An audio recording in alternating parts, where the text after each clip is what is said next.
What if your unhappiness isn't a problem, but an invitation? It's not punishment, it's a doorway. Close your eyes with me for just a moment. We don't need to escape the unhappiness. Right now, don't fight it. Simply allow yourself to be here with me, breathing, safe, present. So take a deep breath and find where unhappiness lives in your body. Is it in your belly, your back, your neck? Is it in the irritation and agitation of your nervous system?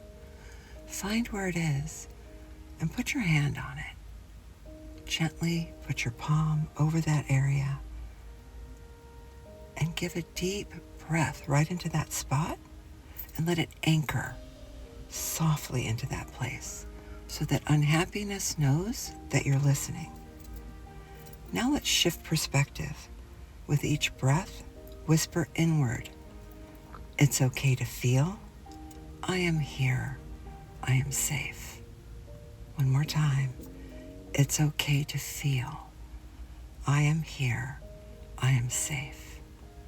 And with the next deep inward breath, feel a white light come in from the top of your head in through your entire body like a beautiful shower of divine blessings, cleansing out that space, cleansing out the unhappiness.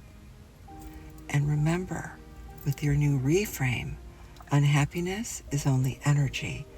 It's moving through me. It's leaving me. It is not who I am.